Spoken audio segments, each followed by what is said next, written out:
Marvin Divine. I'm saying bye to all the lies and all the times you cried, saying that I wasn't right, yet I was right by your side. You manipulator, playing games, your friends commentators, and I don't know what you say about our private conversations, but it's got them hating. Thanks to all the rumors you be claiming. It's cool, I'm done with you, so they can throw you a celebration. You gon' hate it when you see me with somebody living better. I'm trying to tell you that me just doing me gon' have you jealous. Hello, folks. Welcome back to the program. It's Chris live in central Pennsylvania for another interview in our series of interviews of South Africans who relocated, resettled the United States under President Trump's refugee program for those suffering from unjust racial persecution. From the outset last year, I told you that this program, I hoped on February 7th, it would include ethnic minorities. By that, I meant, of course, racial minorities in South Africa. On the 10th of February last year, the U.S. Embassy announced the situation, said that racial minorities were included, Afrikaners and racial minorities. And I've said this from the outset, the media has lied about it over and over again. As a consequence, my guests today, these are pseudonyms, Vikram and Nila, they said that they insist that we do an interview because they are Indian South Africans, and they were irritated that the government and the media continue to lie about this program and say that it's only for Afrikaners, lie about this, and for whites. In fact, that's not the case. So with that, and no further ado, as I said, it will be anonymous on here. We'll probably talk about where they're located if they want to do that, but their faces are off camera. So I have seen them before. We've had a conversation when they were in South Africa and since they've arrived here. But with that, let me welcome Vikram and Nila. Hey guys, how's it going? Hey Chris, how you doing? I'm doing okay. Hi there. Hey Nila. So guys, you are in fact Indian South Africans, correct? That is 100% correct, yes. Yes, but I'm very Chris. Nila, I'm very confused because I understood this program, according to Ronald Lamola, is a white supremacy program meant to increase America's declining white population by bringing over 10 white Afrikaner farmers. Did I miss something? I think you have missed something, and so is the person that actually made that statement. Because we're Indian, we are from Durban, South Africa. The area is called Phoenix and Chatsworth. That's where we are from. And we've now been in the US. I mean, today is like 2 weeks already. So, Vikram, you know, I've been to Chatsworth. I've actually been there because my buddy, Madeira, what's his name there? Charu gave me a tour there, took me around Chatsworth. I have not been to Phoenix myself, but do you know Charu? I assume you do. I absolutely do, sir. Yeah, I mean, it's a safe assumption. Durban Indians, not to stereotype, but people pretty much know who he is. They know who he is. Anyway, so you guys decided to participate in this program. Let me ask you the question: when did you first hear about the program, and how did you hear about it? Well, I first learned about the program or heard about the program last year, very early last year, and I quietly did an application without my wife knowing. Oops. And then when I was, and when I completed the application, then I said to Nila, would you also want to apply for the same thing I've applied for? And at first she didn't want to, but then after much prompting, she actually did. And we were surprised that her application was done in the month of about, I think towards the end of February 2025. And we received our first call in the month of July 2025. All right, so you guys did a PRM email if it was February. It wasn't really an application. So you sent it, you were expressing interest, and then in July they called you. So February, March, April, May, June, July. So 5 months later is when they finally contacted you. Did you have any concerns that you might not be contacted? Were you worried at all that you were Indian and it didn't include you? Because, I mean, after all, Ronald Lamola said it's a white supremacy program.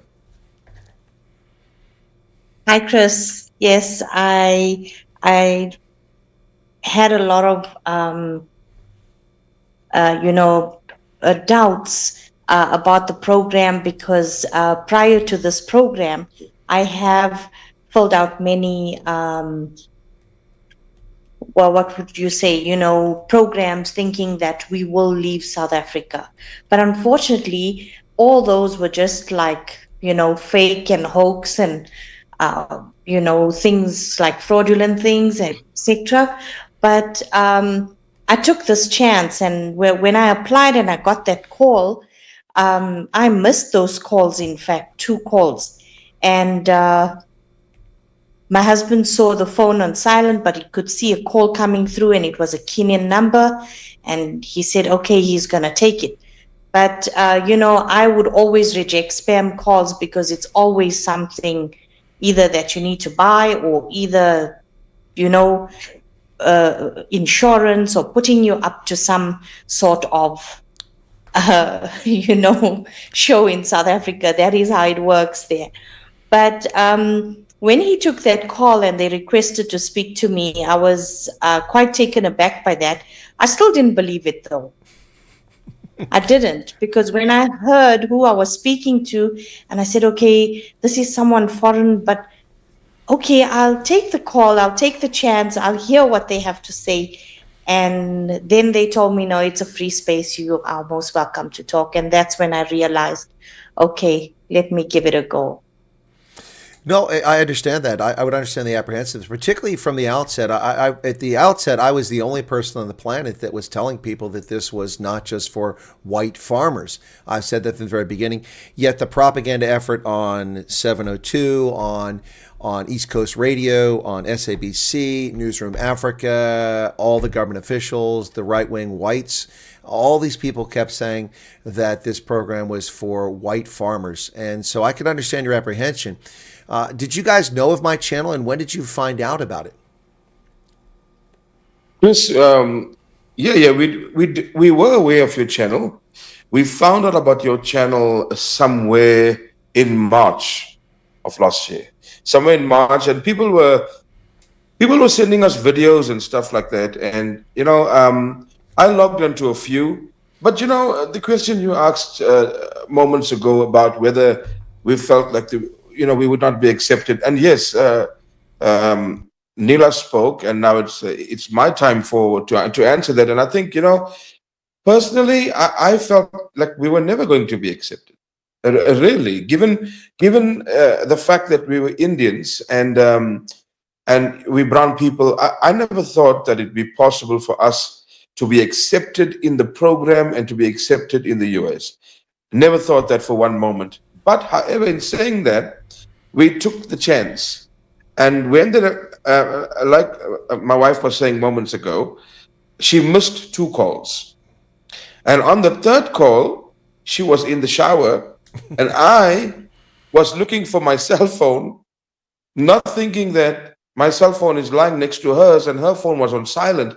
So when I found my phone, I found that her phone was ringing, but vibrating, sorry. And so I answered the call, and the person on the other end said, I'm calling from resettlement program. Can I speak to so-and-so? And I said, yeah, just hold the line. And that's when it triggered, and I said, oh, okay, there's some blue skies here for us. There's some hope. But even with some blue skies, Vikram, it was still a bit of a wait. 5 months for the initial call, and then July when you were first contacted. So July, August, September, October, November, December, and you arrived in January, correct? That's 7 months. Yes, sir. All right, so 7 months. Now, Vikram, can I share this? I mean, it's not to embarrass you guys. It's not to give you a hard time, but I have used your story and many others, and I've kept them, without identifying people. But when you arrived, is it okay if I tell what happened in the first 24 hours, or is that going to embarrass you, or can I do that? No, go ahead, Chris. Okay, That's all right. All right, so these guys, so we had a phone call, and he said, hey, I want to do an interview. He was still in South Africa. I'm coming over. I'm tired of this. I said, fantastic. So the first time I heard from him when he arrived was, all right, this is terrible. I got to get out of here. This place isn't for us. Yeah, no, it's not safe here. We got to get out of here. I'm like, whoa, calm down, man. What's going on? And we talked about it. I said, and he's like, I've got a niece in Nashville, and it's safer there. And I said, dude, my brother lives outside Nashville. It's the murder capital of Tennessee. So we talked through it. He's like, these agents are terrible. They're not going to take care of us. And since then, that's one reason why I waited this long, to give them a chance to adjust. I asked them just, take a deep breath, and they will confirm or deny what's happened since then. But since then, I think they're going to tell us the refugee case officer is at least doing a good job, if not a great job. They have been put in a neighborhood, or they should be in that place now, that's much better than they expected. The point I gave them is that every big town has bad locations. Okay, Vikram, is that an accurate portrayal of what unfolded? Absolutely, it's accurate, 100%. When we first got here, everyone knows what happens up in Durban when we are given our tickets and stuff like that. We were waiting for our tickets. I mean, we finished the program. I mean, really completed the program in October of last year. And on November 7th, we received our cultural orientation. And when that was done, it was a total silence. So for those people who are in the same predicament right now, well, it's not actually a predicament, but in the same boat as we were, and you feel like that you have been forgotten, man. So you're not forgotten. You are in the queue and you are waiting. You have been approved. I just want to put that out there. You have been approved, and that is final.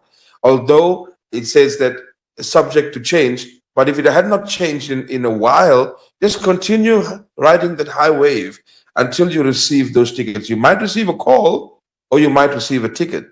It's a lucky packet, basically. I would call it that. It's a mixed bag, right? So we waited and the tensions grew. And eventually, when we left Phoenix to go to Chatsworth, we left my sister's house at 7:10 in the night, and we drove to Chatsworth, and both my wife's phones were completely dead, but mine was on. So we drove, and just about turning onto the Higginson Highway, I said to my wife, what if we go home now and plug the phones in on charge, and you find that there's an email with tickets?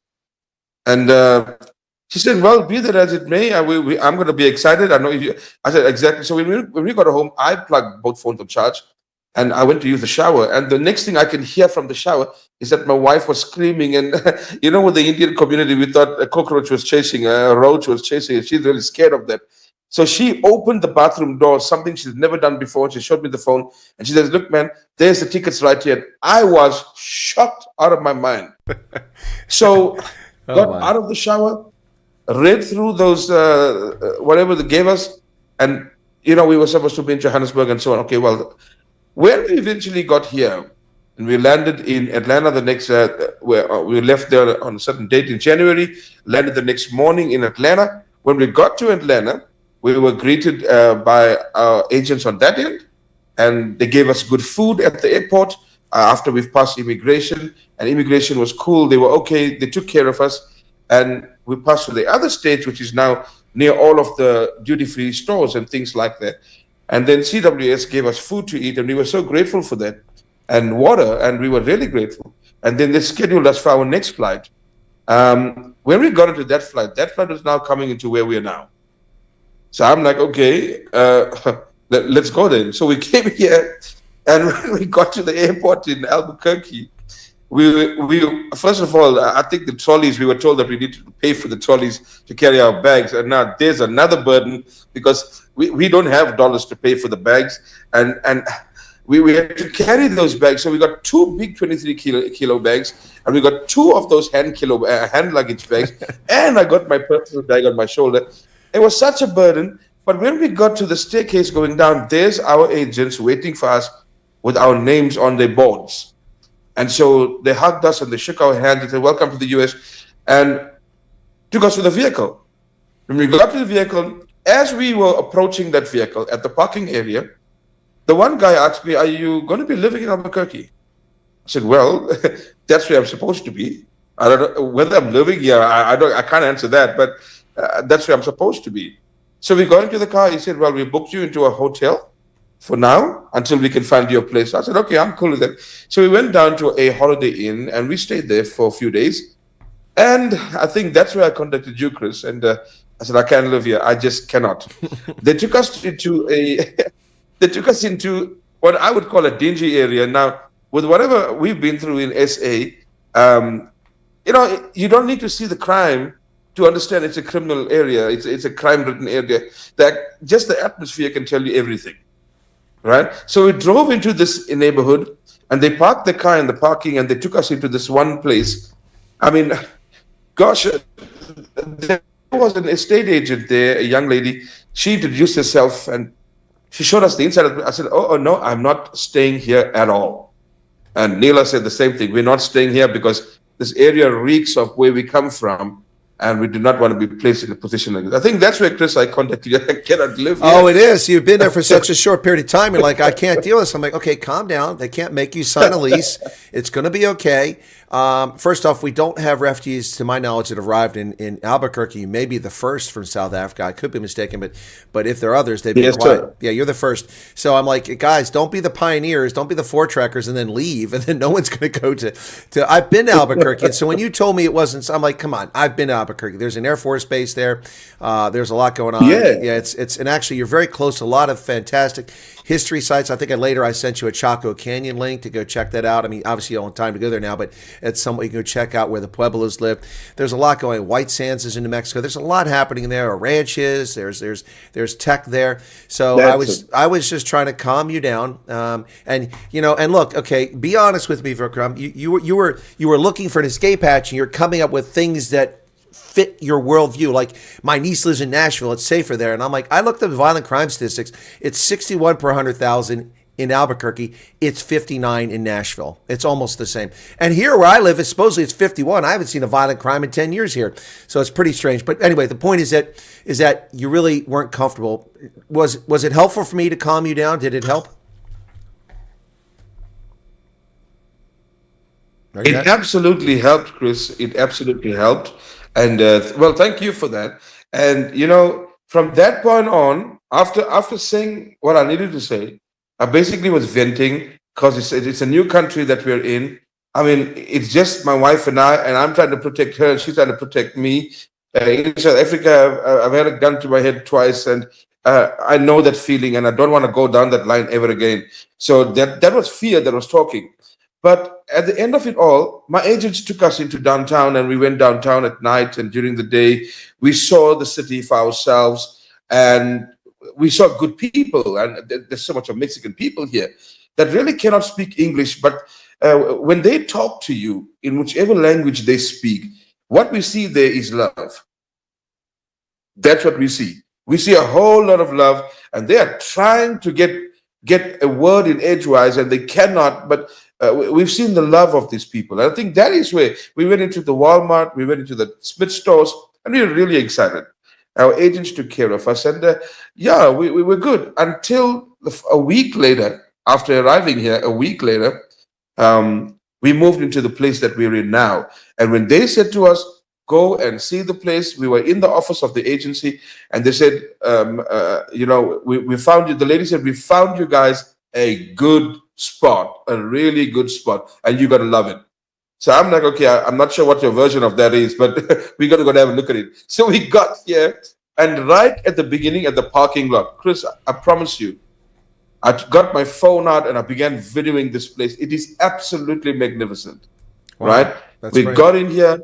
It's a little one. It's a one-bedroom spot, but a huge one-bedroom spot. It's not a small one they saw the other week, but this was quite huge, and it's more than enough for my wife and I. And we absolutely love it. There was some snow on the ground here when we got it. That's another fascinating thing, because where we come from, there was no snow. So there's a whole lot of new stuff going on. No doubt. I mean, the neighbors were good. Well, that's good to hear. And so now you've been here for a few weeks now, so you're starting to get comfortable. Let's go through some of the stuff. You've already said that your case officer met you at the airport, even had a sign. Maybe you felt like a celebrity. I mean, when someone has a sign, that doesn't happen for me. And then you were uncomfortable initially, but now you're comfortable. You found a nice place to live. Do you have Social Security numbers or an appointment for that already? We have an appointment, Chris. However, they said to us, once we do the application, it would take around 2 weeks for us to actually receive the SSN, which is cool. But just about 2 or 3 days back now, my wife and I went for job interviews, and the agency had prepared that for us. When we got there, to our amazement, we secured these jobs. And guess what? When we told the company that we don't have our socials as yet, and the lady said, it's fine. In fact, the employer said to my agent, thank you for bringing these two here. Thank you very much. And although they don't have the socials yet, we are prepared to wait. The position is on hold. It belongs to them. Wow. That's incredible. That's amazing. Is it in your field, or is it something unrelated? Wow, Chris, what a good question you just asked, because my resume was Americanized, and so was my wife's. just for that, so that American employers would understand clearly what we've done in South Africa. So yeah, the resume was on the desk. I'm sitting there, and my wife is there, and agency is there, and the employer is there. So the lady said to me, she looked at my resume and she says, "This is nothing compared to the kind of work I have for you." And I responded and I said, "But it wasn't supposed to have anything to do with it. Firstly, it's a new country, right? Mm-hmm. To us, it's a whole new world. We're coming out of a third world and we're coming to a first world. So my resume may not be applicable for the moment because we step into a brand new place. I mean, how can you go into a new place with old stuff? We can't, right?" So I said, and the resume is only active when I'm in my office of that nature. Once I step out of that office, I'm just me again, right? Okay. So she was moved by that comment, and that's when she agreed. And she says, "No, we'll take you on. That's for sure." And for my wife as well. So it's not really in your field then? No, it's not really my field, Chris, but I put it out there. And I said, "Listen, I am prepared to learn. I'm a fast learner, Yep. right? It'll take me a few days, but I will get there. And when I start learning, then you're going to have a problem getting me out of here."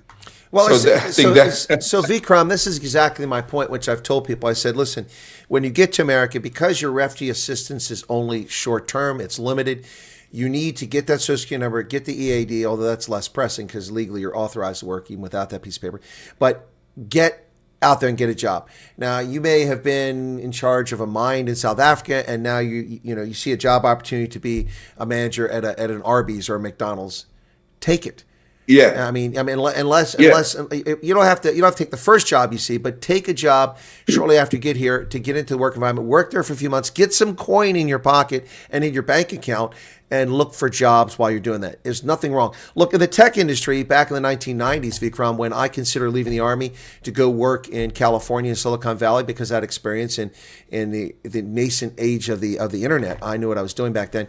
I had opportunities with Yahoo and with Excite, and I considered getting out. But back then, people would go back to these tech companies. They'd work for 3 or 4 months and jump to another tech company, take their stock options, jump. I know people that had 5 jobs in 1 year and they were making a ton of money because they had the talent. And so my point is that get something in your pocket, get something in your bank account so that you're not dependent, you're independent. You can get yourself a vehicle, you can go around, you can buy the things you need, and keep your bills paid, and look for another job that is in your field as you go along. I think that's the answer. It sounds like you've taken a similar approach. That's right. We were told by our agency that generally in the US, people do not keep jobs for long periods of times. They work for 90 days, 3 months in a company, and when they seek better, if they okay with that, then they do it. And a lot of people hold 2 and 3 jobs in the US. They work different shifts, and that's what we are doing right now. That's exactly what our plan is. I must say that our agency that took us on were such good people, and you know what they've done for us when we landed here? They gave us 2 checks, right? And those checks were marked pocket money, okay? Then they also gave us, I think, about 3 cards, and these cards were to be used at a Smith store. It's like voucher cards, right? Where you can go into a Smith store and buy your food items and things like that. They're prepaid gift cards is what they are, yep.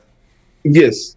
And when those cards were finished, Chris, they gave us another 4, all right? So they really took care of us. So what they've done now, after the interview was complete, we were given 30 days in which to get our driver's license sorted out, which we're working on currently. Mm-hmm.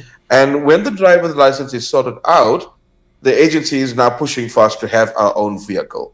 So this is how quick things are going on here. That's pretty amazing. It's good to hear that. Do you mind sharing the name of the agency? Because we like to share good news when people hear it. The agency is called, what's the agency called? Lutheran Services. It's called Lutheran Family Services. Okay, that's Lutheran Family. Now, look, Vikram, whenever we hear good news from refugee case officers, we want to share that because most of them do a fine job. There's just a few bad apples out there. So we're just trying to make sure. So thank you for sharing that. So, guys, Durban, summertime, humidity, heat. New Mexico, wintertime, snow, high altitude. Are you cold? Did you get some warm clothing? Well, the cold is generally in the mornings and in the evenings. During the day, it warms up. And you know what? Let me just say this. I want to put this out there. We where we live to where the bus is. Firstly, in our city, the bus service is free, right? Universities are free, right? So you can study here for free in this state. I'm not sure about the others, but here No, not we elsewhere. Trust walk. me, I paid a lot of money for university. From where we live, if you want to grab a bus to go into a Smith store or into a Walmart, we got to walk 900 meters. Now, I was weighing at least 92 kilos before I got here, so I'm walking now 900 meters to go grab a bus, and when the bus is done with us and leaves us back where we picked him up, we got to walk another 900 meters back up. So that's almost 2 kilometers. Right? Yep. And last Saturday and Sunday, we covered 4 kilometers by walking, which is good for the health also. Very good. Yep. Well, so I should let people know, you keep saying Smith's. I don't think most people know Smith's, even Americans. Smith's is a regional grocery store chain like Kroger's in the Midwest, Safeway on the West Coast and around the country, Piggly Wiggly in the South, and here in the Mid-Atlantic, Giant stores. So Smith's is a grocery store, correct? That is 100% correct. It's a huge store that's got everything. I mean, you can go in there, take your time and shop. Like at the moment, it's Valentine's coming up, so the store is nicely decorated. I've taken pictures of those as well yesterday when we got there. It's like a Checkers or a Pick and Pay. Yeah, Okay. that's right. All right. So, guys, are you pinching yourself that you're actually here? Can you actually believe it? You know, Chris, to be honest, for example, the infamous school bus, the yellow school bus. Yeah. I tried my best. I tried my best to get a good shot of that. Every single time I failed. I think the best shot I got was the back was cut off, and that's the best I could do. I keep missing this bus because we used to see these buses in movies, Yes. right? We used to see Cadillacs in movies and things like that. And moms are single and taking their kids and putting them in a big car with a whole lot of furniture on the roof of the car and they're traveling from one town to another. We watch those things in the movies, but now we see it in reality. Yes, it's absolutely awesome. I still can't believe it. Every day when I wake up, sometimes at 1 o'clock or 3 o'clock in the morning, because we're still trying to get used to the time zones. But you still can't believe it. You look outside and, to see your surroundings. Okay, no, I'm not in South Africa anymore.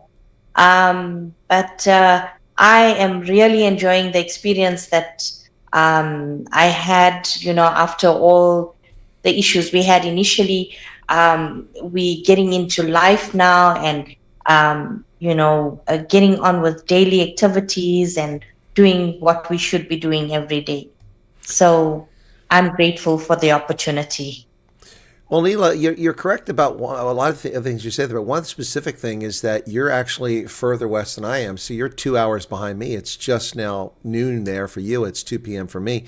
But the impact there is that with daylight savings time, you're now 9 hours behind people in South Africa. So when you start your morning, most people are finishing up their day. That's got to be weird if you're staying in contact with people back in South Africa. Yes, it is. We don't get to speak much, because when we are awake, they are fast asleep. Exactly.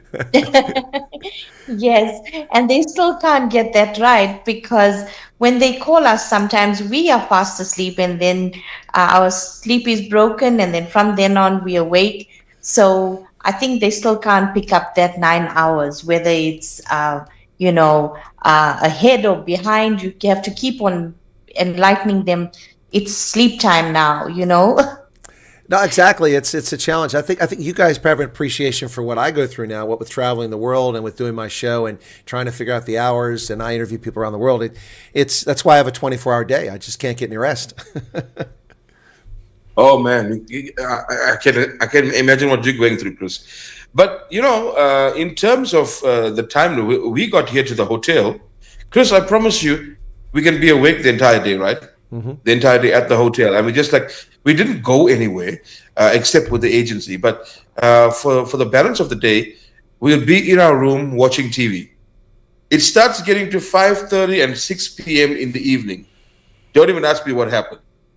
We are both, the TV's on, we are both in another world. And we're getting up at about at least 1:30, 2 a.m. the next morning. So you guys still haven't adjusted. You took you a while to adjust, yeah. No, I mean, if you've got millions of miles under your belt like I do in time zones, at some point it's not a big deal. You adjust pretty quickly. But so, guys, coming from Durban, I doubt that there's any tradition of bunny chow in Albuquerque. A couple of viewers ask any intention of introducing bunny chow to people in New Mexico. Nila? To be honest, the infamous bunny chow that we used to get in South Africa, we don't find it here, but we intend on starting it here with the Mexican people, and using the spice they use and things like that, and introduce it here in America, predominantly here in Albuquerque. We want to start that, Chris. We really want to start that. Yeah. Well, that'll be interesting. We have a significant Indian population in America from the subcontinent, lots in California in the tech industry, plenty here in Pennsylvania, but they're also branching out all over the country. And a lot of great places you can go to get fantastic Indian food. In fact, one of the best Indian meals I've had in America was actually in Tampa, Florida, amazingly, just a half mile from where my hotel was. I don't know if there's many Indians at all in New Mexico. Maybe you're a pioneer in more ways than you realize, but so I'm not sure what you guys can find. But in case you don't know, Vikram, I'll tell you up front, my favorite dish is chicken madras. And when I get it, I tell them, I don't want that white boy, hot. That's not hot. I want that 7, 8, 9 hot that Indians eat. And they look at me, and then they bring it out, and they see the tears rolling out of my eyes, my nose running, and I'm smiling. And they, what's going on? I said, it's a fantastic food, man. But, I had to rename chicken madras because it's not madras now anymore. Right. Now it's chicken chennai. Excellent, man. There's so much of stuff that, you know what? There's a lady that came to clean our room the one morning, and we heard the knock on the door. So Anissa went to open the door. When she opened this door, there's a Mexican lady that is standing at the door. She's got a trolley with her with a whole lot of detergents, and she's speaking Spanish. Mm-hmm. Right? My wife doesn't understand a word she's trying to say, and she's talking and she's not stopping. She's trying to say to us, "I came to clean your room," but we're not understanding that. I'm like, "What are you talking about?" So, guys, let me help you out with something that's going to help you with this, okay? Since we have so many people that are refusing to assimilate in this country and learn the language. I mean, I was living abroad for the first time and spoke the language fluently within 4 months, despite the fact that I spent 10 hours a day working with Americans. In the evenings, I still managed to learn German within 4 months. But let me tell you a little secret here. Pull out your phone, go to Google Translate, say what you want to say or type it very fast, and then have the translation come up in Spanish and show it to her. As long as she's literate, you'll be good to go. She can do the same thing on her phone. Google Translate's your friend. It'll make it a lot easier. Wow, awesome. Well, thank you for that information, Chris. Yeah, no worries. I mean, it's in fact, that's what happened to me at the hotel in Dallas. I was at the Hilton property, and none of the housekeepers spoke a word of English. A couple of them spoke languages I couldn't even tell what it was, but the one lady spoke Spanish, understood most of what she's saying, but she was trying to make a point, so she just talked into her phone real quick, and she held it up for me, and it's like, yeah, okay, I got it, understand, thanks. Right. So we went to church on Sunday last week. Mm-hmm. We were introduced to a church, so they fetched us from home, and we went there, and it was good meeting. Even the church was diverse. There was a lot of people from different cultures mm-hmm. that were there. And we had the awesome opportunity of meeting many of them, and they spoke their own language. The English was a little broken, but we understood them, and we tried to speak back as best as we could to answer any questions of theirs. And when they learned that we are from South Africa, everybody when they learned that we are from South Africa, I don't know why they do this, but they're like, "Wow, wow." Oh, you're from Africa? I said, yeah, but predominantly South Africa. We from South Africa. Africa is a huge continent, but we're from South Africa. He said, wow, we'd like to go there one day. I said, well, you're welcome to go there. Yeah, exactly. It's a great place to visit. Just be careful. Great place to visit. All right, guys. So What was the most difficult thing in this? I mean, was it Nila? Was it? I mean, let me give you a couple of things. It could be. Is this for real? Is it really? I mean, is this a scam? I mean, can I even go? Is it that? Was it? Gosh, we've waited a long time to be contacted and a long time to get our tickets, or were there frustrations going through the process? I know some people are traumatized unintentionally by the interviews because of things happening in their life, and you have to be asked these questions by USCIS in order for them to do a proper background investigation. What was the most difficult or challenging part of this process for you, Nila? The most challenging part for me was, I think I'd say I felt, once you're given that opportunity to check your case every day and whatever, I wouldn't only check it once a day. I'd go there 2, 3, 4, 5 times until I watched your video one day and you said, don't even look at that. It doesn't mean anything. And, I would describe it as, like you're possessed somebody. I would come back and I'd say, nothing's changed. I don't know if anything is happening here. I think they forgot about us. And, I would tell anyone that is going through whatever at this time that have been approved already and they are sitting in waiting, just remember it's one day closer to your flight and to freedom. At the end of the day, I know the waiting process is the hardest. Nila, you make a good point there. Sorry to interrupt, but I don't look at it this way, and it's easy for someone that's here to say this to other people, for you or for me. Yes. But your approach, I think, is a good one. Just look at today, not knowing when you're leaving is one fewer day you have to wait to actually go over. I mean, that's a good attitude. Yes. In fact, Chris, I,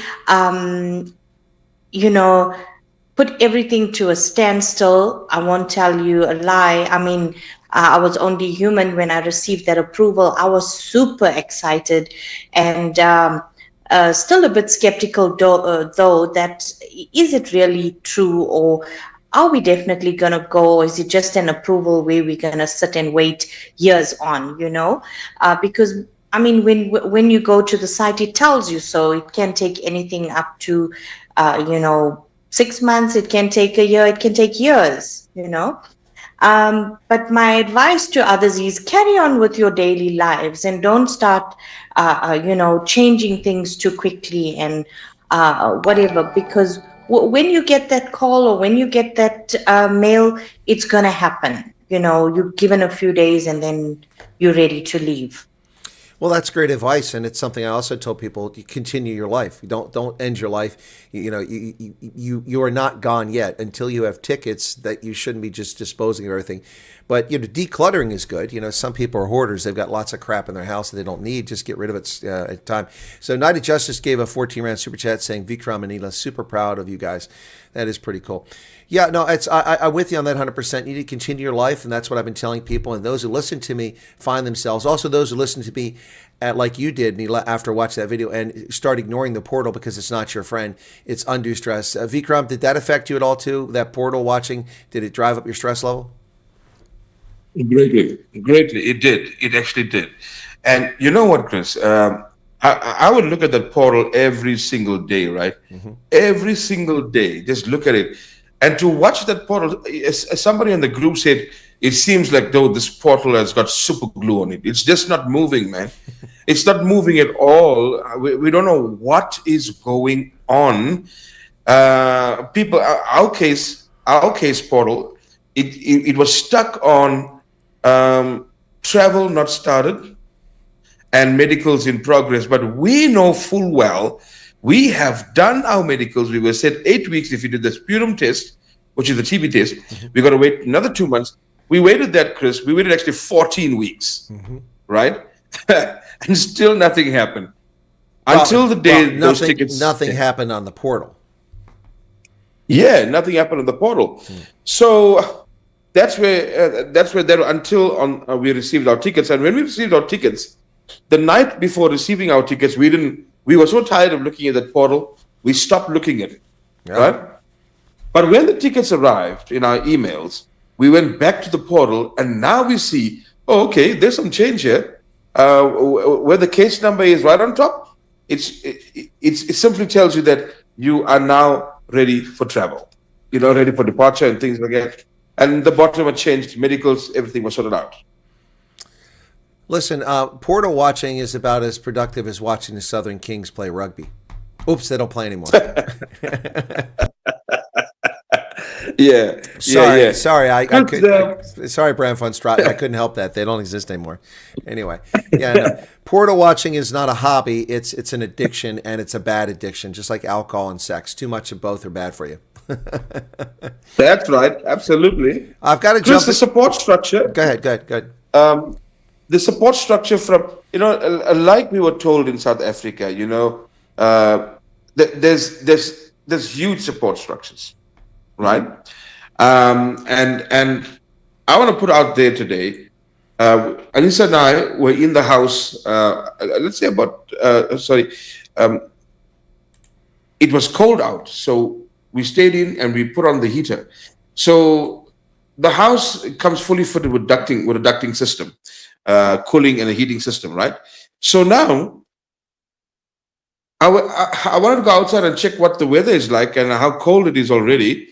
When I opened the door, there was a whole lot of bags right at our door, right? I was really blown away to know that, look at the care that people have for us here in America. There was a whole lot of food items and grocery items and things like that. A whole lot of them. And, we realized that whatever we were told in South Africa was 100% true. 100% true. There's so much of help. There are support groups for those that are depressed from leaving home. You must understand, we lived in South Africa for over 40 years, and that was our home back then. And now we're in a new country. We're going to need the help because a lot of us struggle with anxiety, depression, emotional despair, and all of that. So we're going to need that. And we've been given those things. Our agency offered us free counseling and things like that. So we don't need the counseling now because in 2 weeks we kind of grew a bit. But we're good now. But I just want to put out there, the support structure is really, really good. That's really good. I got to address something in the chat here. People are talking about Indian food, and let me just clarify a few things. First off, people saying Indian food from India and from South Africa is different. Yeah, there are differences, but there are also very direct similarities. For instance, the first time I ever had chicken madras was at the Holiday Inn on the beach in Durban 30 years ago. That's where I had chicken madras. Right. I've had chicken madras all over the world. Also, people are talking about other things. Well, for instance, chicken vindaloo is actually an English invention. An Indian in the UK invented chicken vindaloo. So there are different meals that are Indian, but they're created either by the diaspora or by other folks in other places. It's the same thing with a lot of food. I mean, like, for instance, pizza in America is not like pizza in Italy. Pizza in Italy is like eating off of a plate, licking a cardboard. I mean, that's what the pizza around the world is. In America, it's a real thing. So anyway, I just want to address it real quick because people are going back and forth about Indian cuisine over here in the channel. And it's my favorite type of food, so I'm not going to let that pass without interjecting. So anyway, so you guys are doing okay. You've got warm clothing. You don't have a car yet, though, and you don't have a license, but you're working on the license. Yes, sir. We'll, in the manner and in the speed that things are going right now, I can say comfortably that we'll have our car in the next 2 months. Okay, that's good news. Right? Yeah. We'll have our car in the next 2 months, our driver's license in the next 30 days. And then we start work, I think, because of our social security should be on the first or second week of March. And we sort it out. We're good to go. Well, that's excellent. That's good to hear. So, Nila, let me ask you this question. Presumably, one of the concerns you had in South Africa is being targeted because you're Indian. I know that, particularly in KZN, Indians are frequently targeted by other people in the province. I'll leave it at that. We saw that in Phoenix during the insurrection took place in July 2021. I'm sure you had some fears, and without getting into them, without rehashing it, but I want to ask the question from this standpoint. Arriving in America, I mean, put the first couple of days out of your mind because you guys were out of sorts. Once you got that out of your way, do you feel safer? Is there a sense of calm? And people are like, there's no razor wire, there's no guards, there's no cameras, there's no dogs. Do you feel safer, at least initially, and is it a different feeling than you had in Chatsworth or Phoenix? When I got here to America, I was quite, shocked by that because we used to watch it only in movies, that there's no fence and there's no gates and high walls and all of those things. And I feel much safer. Okay, I was startled yesterday by a big dog, but there was a gate that was a barrier between the two of us. We were walking to the bus, but yeah, it's so much more different living here. I mean, you don't have to, keep on turning and looking over your shoulders, who's following you or what's happening. I mean, back in South Africa, I could never even take an afternoon stroll to keep healthy and fit. You could never take a bus. You could never leave your home on your own as a female. Let alone even if you left your door space, with your spouse in your car, you still would have had to watch if there's somebody going to attack you or hijacking or whatever, So I feel pretty much very safe here. Well, that's good to hear. That's encouraging. So, Vikram, were you guys in Phoenix when the insurrection occurred? Did you happen to be there when it went down? Yeah, that's right. We were in Phoenix when this happened, the anarchy.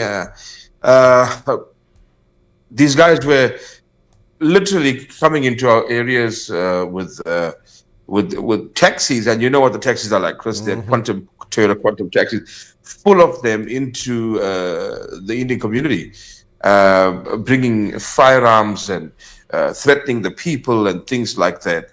I had been attacked twice with that as well, and it was just chaos. It was simply chaos.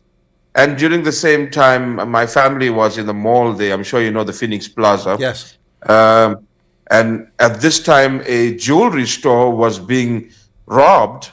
And there were so many of these guys with rifles running around the parking area. And my sister was there with her friends. And these guys actually pulled out the car key from the ignition and ran away with it. And these people are stuck in the middle of parking and not sure what to do. It was such chaos. It was just chaos. I think they said something about it cost the South African government over billions of rands to restore what was damaged, buildings that were damaged. I don't know if they have restored it anyway, but yeah, that's what we were told.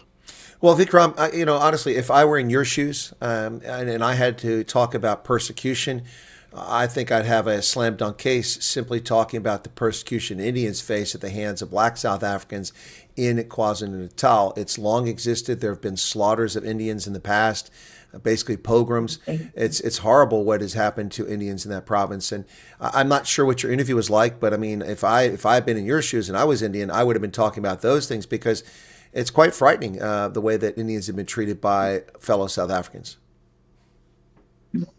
Chris, my sister lived in one area, and my wife and I lived in a total different area. And it was a bit far from there. When we heard that these guys were invading the area that my sister used to live in, we took a chance because all roads were blocked. All roads were blocked.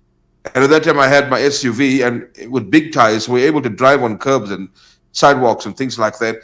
So we took that chance, my wife and I, and we went there just to get my sister and her family out of harm's way, and bring them over to our place. And we've done that, right? So that is how bad. It was horrible. It was horrendous. They were attacking at night. They were attacking during the course of the early morning. They were attacking during the day. Businesses. They were going into stores and taking huge televisions and fridges, and some of them even carried a whole ATM on their heads. And to break that's apart what they later were on. doing. And they stole. They took a brand new genuine leather living room set, a sofa set, and they couldn't fit it into their house. They left it outside, and then now they use it outside to sit on. Yeah, it was absolutely insane what was happening there, and the government's response was slow, ineffective, and left people vulnerable, didn't it? Absolutely, sir. Absolutely. Nila was telling you just now about how safe it is here. When we were walking on the road to grab a bus, I must say this, now, just yesterday I said to Nila that we are the only people that are walking on the road. have you noticed that? We are the only people that are walking on the road. There's nobody else here because everybody's driving, and we're the only two. And we walk in the sidewalk, and then somebody's house. They had a fence there because they got a vicious dog, and the dog barked twice, and she literally jumped on me. She jumped around like, "What are you doing?" She got scared of the dog. But there's no fences, Chris. She got a fright. There's no. Yeah, she got a great fright. But there's no fences. There's no high walls. There's no electric fencing. Well, cameras. I mean, cameras is a must, and you must have cameras. A lot of houses do have cameras here, but in terms of protection and safety, there are such beautiful cars and pickups that are parked in people's yards, and they don't care about it. It's just lying there for days and nobody touches it. I mean, not so long ago, there were some grocery items lying on our front door. First of all, I don't even know how long it's been there. Now, when I open the door, I checked a whole lot of bags there from a support group. I mean, I just said to my wife, I said, in South Africa, if this was at the door, oh gosh, oh my word. Well, to be fair, we do have porch pirates in America, so it just depends where you're at. You got to be careful. Even here with low crime, there was actually some porch pirates. They got caught stealing things about a year ago. Yeah, no, that's what they call them, porch pirates. But so Indians have a long history in South Africa. They arrived primarily in the 19th century, and the Brits brought them over to work the sugarcane fields in KwaZulu-Natal, but they quickly branched into other things. And Indians are not a monolithic group. It includes Hindus and Muslims and Christians, even some Sikhs, and a tiny number of Buddhists too who are Indian. A long tradition. You mentioned church earlier. Is it fair to me to ask you, are you Christian? Because you mentioned church. I'm just curious.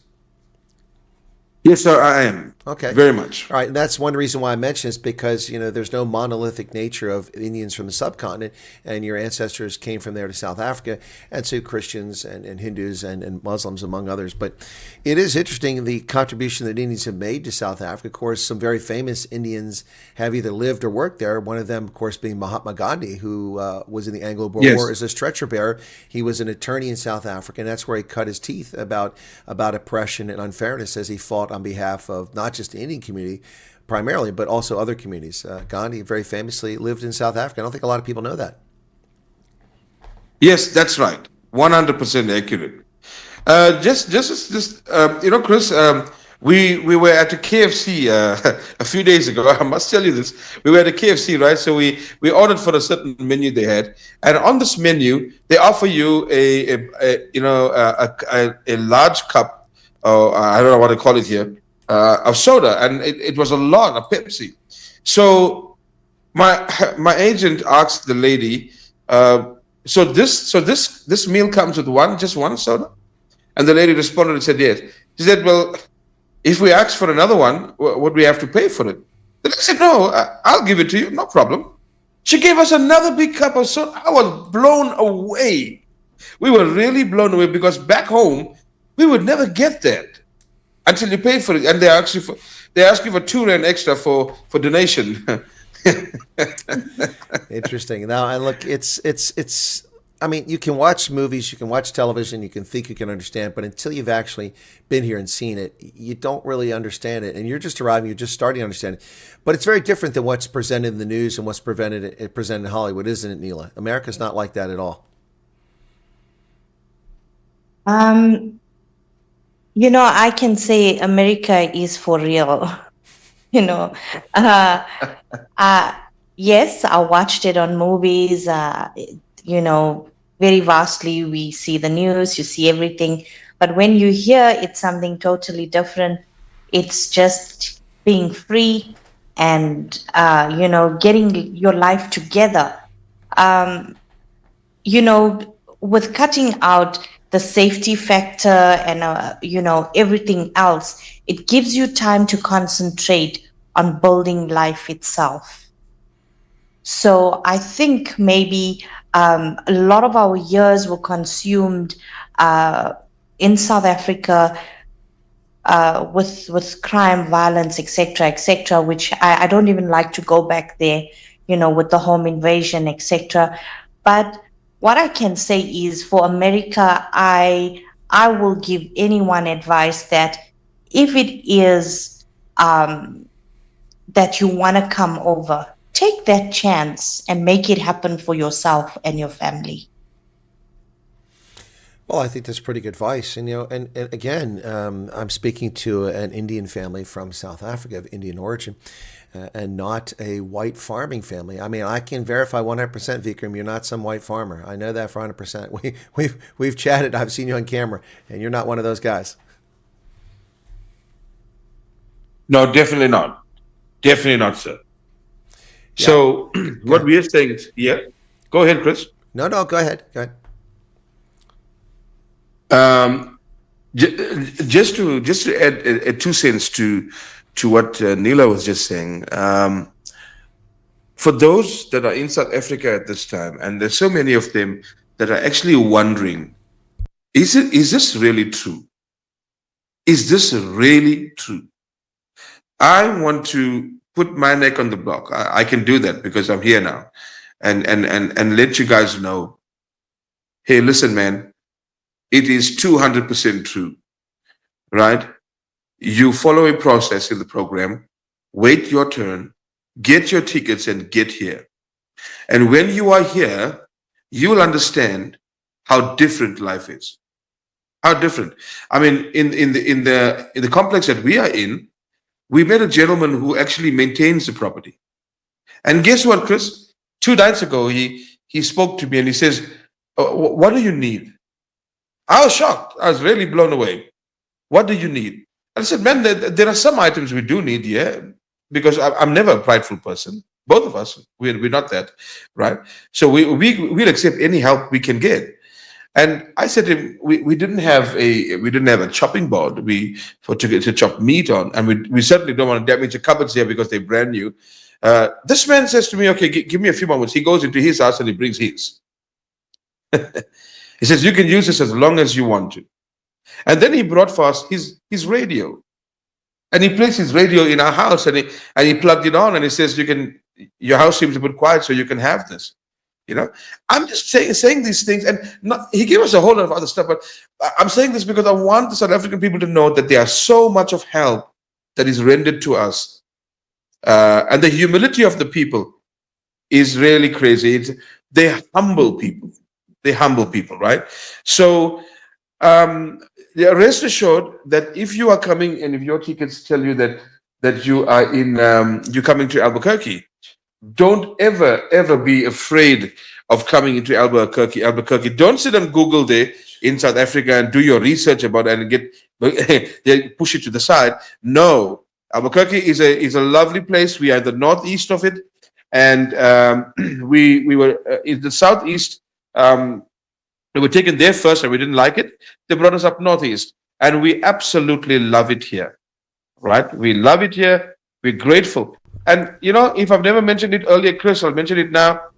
A huge thank you to the U.S. government and to President Trump and his administration and you for allowing us, South Africans, to come into your country and to have the benefits that the country offers and also be a part of a growing, God-filled nation.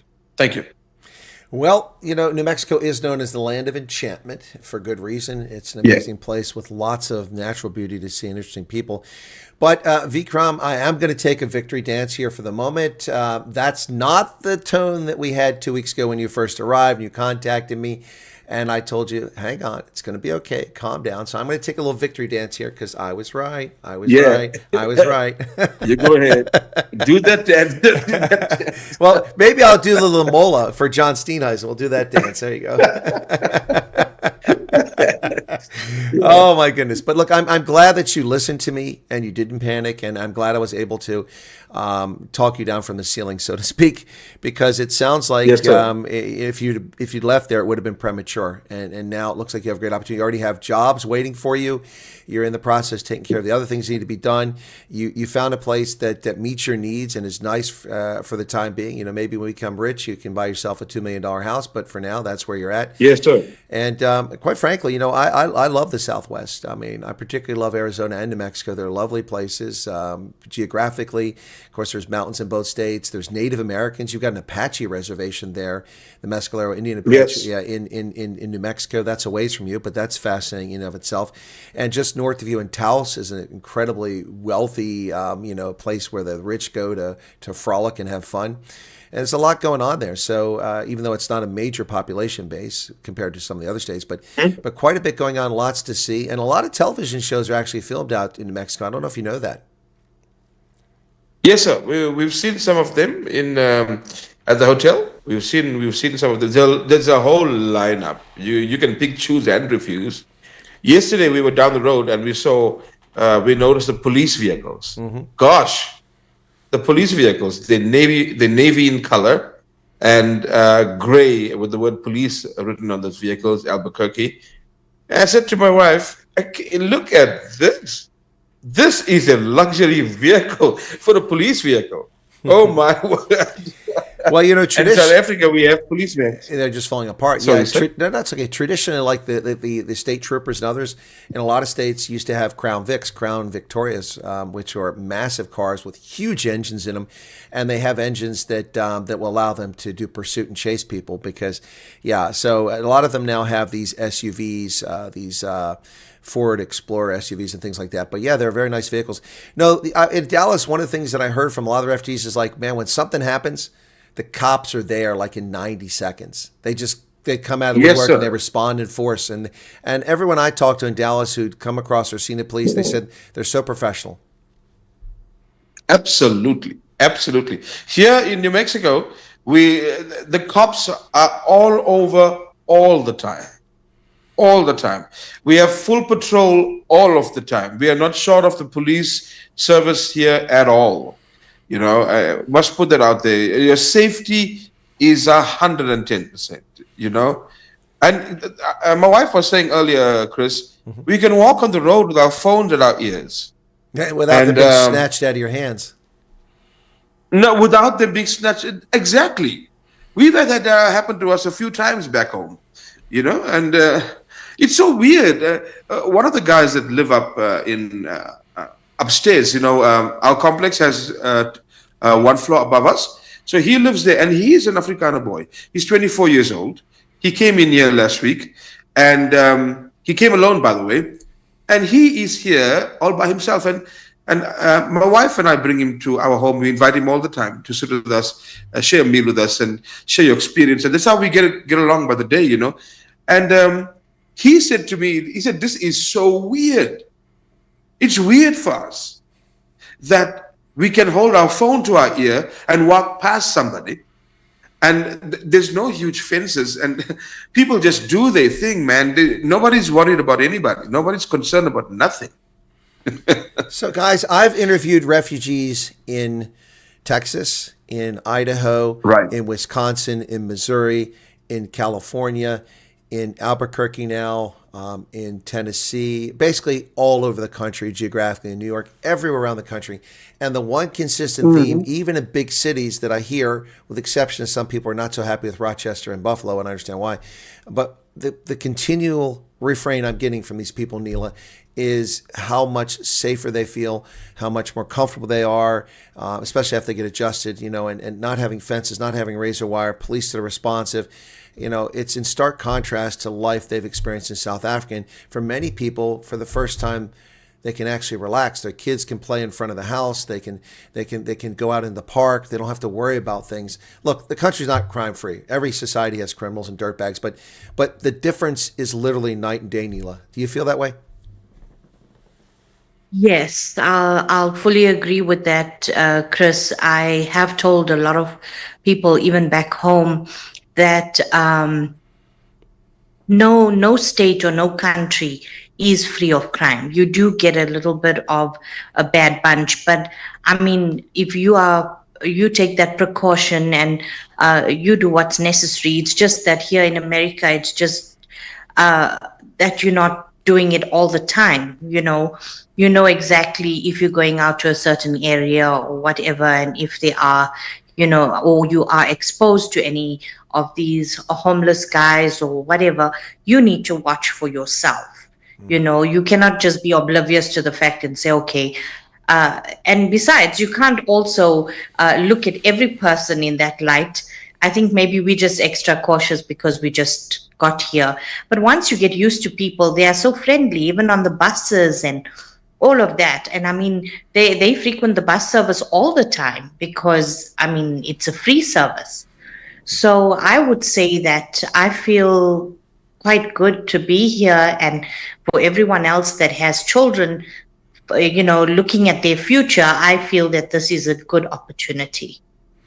Well, you mentioned something, Nila, that I, as an American, when I'm in America, sort of take for granted, even though I'm very security conscious as a counterintelligence agent and as an Army officer, and I've lived overseas so much.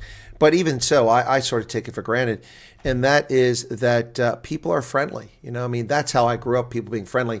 And around the world, when I wave to people, say hi to people, people look like, what's going on there in most countries. But in America, and you're saying it there in New Mexico, but I mean, I've talked to people all over the country who are South African refugees, especially in Dallas. They all just kept going on about how friendly people are, how polite they are.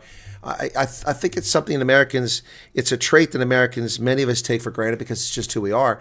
But when you introduce to that and you wind up living in it for the first time, you really notice how friendly and helpful people can be. Yes, I would also say that back in South Africa, people are even afraid, to talk to each other or to be friendly because they don't even know who to trust, whether it's your own kind or whether it's anyone for that matter. So they tend to keep like a recluse in their space and stay indoors and whatever, because I mean, we were also part of that. We would keep on looking out the window if we heard any noise or whatever. It was like always, looking over your shoulder. But here, I think we take note of all of that and the friendliness and how the behavior of people, is, because we never had that. And maybe our lives are not as busy as every American's life is at this time, because like everyone's holding 2-3 jobs and, but I guess we're all going to get there in that space soon enough. But I mean, getting to know people and being around them, I have really been taken aback by the humility of people here. That's pretty awesome. So I'm going to ask both of you. I'll start with Vikram, come back to Nila, and then we're going to wrap it up here shortly. But Vikram, any regrets on making this decision? I know it's early days. I mean, maybe a year from now, we might feel differently, but any regrets on making this decision and coming over? No, sir. Absolutely not. Absolutely not. Yesterday, the guy that does the maintenance in the property, he mentioned to us, well, not yesterday, but the day before, he told us there's a church across our street that does like a food pantry kind of thing, right? And he says, just go there and give them your name and things like that. So we went there. To our amazement, they welcomed us with such love, and we felt so warm being there with them. And they gave us a card, and they said, a card is a trolley, people in South Africa. Yes. They gave us a card. We got used to that in 2 weeks. That's good. So are you still calling them robots, or have you switched to traffic signals? No, traffic signal now. Okay, good. I used the word robot on someone a few days ago, and this lady is like, "What is that?" You forgot. Because they look at it in the literal sense. A robot. What is a robot that has hands and legs and a head doing in the street corner? Well, look, Vikram, that's exactly when I drove to South Africa the first time. I was driving in Joburg, and it was painted on the street the words "robot ahead," and I'm looking for R2D2. Where's R2D2? I don't see R2D2. Yeah, so they gave us they blessed us, and they took care of us, and they sent us back home with so much of items. Okay, and our cart was full, and there was a gentleman that works there, and he said to us, I'm not sure if you're going to be able to carry all this stuff back home.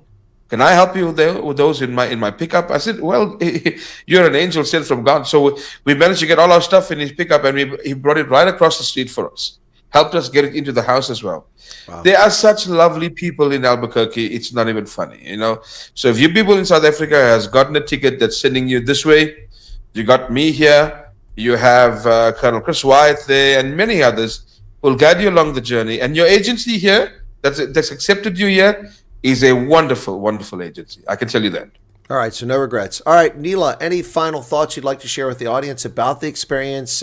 You've talked about how the portal just became your stress meter, and the weight was a little bit of something. But any thought? Yeah, and I think it was good advice. But any final thoughts as we wrap up? Any comments from you, and then we'll get to Vikram. So you get the floor first, Nila. I don't have any concerns at this time.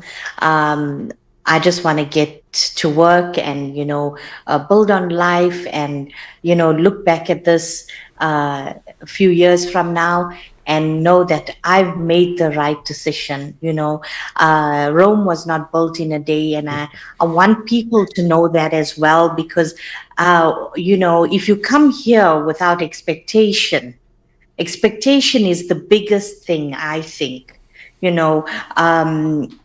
When I came here, all I wanted was the support, from people, just to know how your day is going, what's happening, advice on what is good, what's not good, whatever. And we did get quite a bit of that, though. And for me, I believe that, when given an opportunity, take it and run with it. Make it happen for yourselves. Don't sit in a corner and cry and expect everything to come to you, because it's not going to do that. If things don't happen accordingly, every agency is not the same. Every caseworker is not the same. Our 5 fingers are not the same. And I believe that if you make it happen for yourself, you'll know how to navigate through the entire process. Well, those are excellent words, Nila. Vikram, I'm going to give you a chance to get your final thoughts in here about the program or about your experience, or any advice you might want to give to people. To everyone in South Africa right now that's wondering about the program, firstly, it's legitimate, it's not fake, and neither is it a scam. All right. However, you do get the scammers out there, but you'll know them, right? You South African people, you know exactly who they are. So, but when you get into the program, be patient. Your turn is going to come, right? We were asked to come into Pretoria in the month of September of last year. And when we got to Pretoria, everything that was supposed to be done for us was done in 3 days, headed back home. And our US immigration said to us, if you get an email for medicals, just know that all is well. So if you don't get an email, you can just, ride on back home. So we went to a local restaurant and we were very hungry, so we were eating. And while we were eating, we received the email for medicals. And we were really excited. It came to us in the form of a blessing. And we were really, really excited. However, when we got back home, and the waiting started, and it continued and continued. I want to say to you right now, like my wife was saying moments ago, don't have any expectations. If there's no expectations, there cannot be any disappointments, right? So expectations, get rid of that.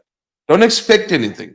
Whatever they say to you in the groups that you are in right now, in terms of support structure and things, there's loads of support structure here in the US. People are not going to see you struggling and watch you by. No, they're going to step in and they're going to help you, right? It may be a bit weird to you that people are helping, because in South Africa, it's not like that, right? You get a handful that do, but most of them don't do it, right? But here in America, a lot of people do that. Even your neighbor who doesn't have much will give you half of what they got. That's how it is here, right? So we have not reached a place of regret, and I'm not going to say we haven't reached it as yet, because I don't think we get there, right? So we're excited, we're happy for what's going to happen in the near future from now. We're excited about that. So thank you, Chris, one more time for allowing us to come onto your live to share with the people of South Africa that, hey, listen, man, hold on. For those who are sitting and watching the live right now and wondering, when is it going to be my turn? I want to say to you, ma'am, sir, your turn is around the corner. You feel it's long. You must understand time zones, right? There's different time zones, right? You're working with the US, you're working in South Africa, you're working with Kenya. There are different time zones. People get tired, right? A caseworker looks at your file and he says, I can't take your family because you got 6. Another caseworker take your file and say, okay, I got a house for the 6 people. It's a whole mixed bag. So just hold on right there. Your turn to, and when that email comes through with your tickets, You see all the waiting you've been waiting for all the months? It'll make no sense no more. Right? So yeah, that's all I've got to say, Chris. Thank you. Well, I want to thank both of you for coming on, and I appreciate it. Even when we did anonymous, of course, we're protecting your equities, and that's fine. We've done this with others before, but whether it was your intention or not, you've kind of blazed the trail once again. You're the first Indian refugee, it's Indian South African refugee interview that's been done. So I want to thank both of you for that. I really appreciate you coming on. There are other Indians in America already, none of whom have come forward. A couple have told me that they're grateful for the program I've done to tell them about it, but they're not comfortable coming on air, and they haven't got back with me. So I want to thank both of you. It takes courage to do this, particularly with the Ferrayas and the hate wankers out there who attack refugees and then go after people. So I want to thank both of you coming on. It's been a distinct pleasure, number one, for you to reach out to me, Vikram, while you were still in South Africa and say, I want to do an interview. That was really encouraging to hear. Also, for giving me the opportunity and not taking offense, which some people have hurty feelings, when I think I was polite, but I'm like, calm down. It's going to be okay. Let's run through. You get in the service, for listening and sticking with it and not taking offense, because no offense was intended when you were a little concerned when you first arrived. And I thank you for being adults and being patient, and then and seeing if it's a place for you, because now it sounds like the Albuquerque might be the town for you guys. And I'm really happy that you're here and that it's going so well. So thank you both for coming on the program.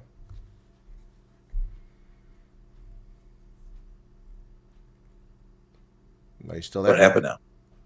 Are you still there? Yes, I'm here, sir. Oh, okay. No, I just stopped that just to give you a chance to say long. And then we had a long pause there. I thought like your connection broke.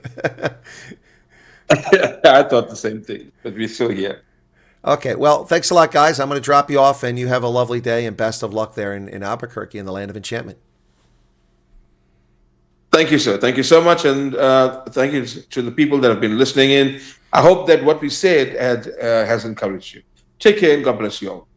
All right. With that, folks, that's Vikram and Nila in Albuquerque, New Mexico. I'm going to put them into the waiting room, and they can drop off their leisure. So thanks for tuning in. I hope you enjoyed this. I have the distinct pleasure and honor of having done 3 things that are groundbreaking, which no one else can claim, and I'll state that unequivocally, despite the BBC, the British propaganda service, falsely claiming, thank you, Snippets, for the 14 rand. Big drama here. I'm so pleased I could listen. Despite the British propaganda outlet BBC claiming they had the first interview with the South African refugees, that's poppycock. I had the first interview, Linwood Bridge, in May of 2025 with Thea van Straten, and I held that interview until I knew that plane load of South Africans were safe in the States. That was the first interview. I've also had the first interview with a colored family in South Africa. They were anonymous, and then the first on-air camera with Anthony and Elvira, the first one. So first South African refugee interview, first color interview, and now the first Indian interview. So I want to thank all those who participate, and for those who watch this program and stick with us. I see not a lot of likes on the stream so far. I'd like to see some more likes. There's almost 500 of you still here.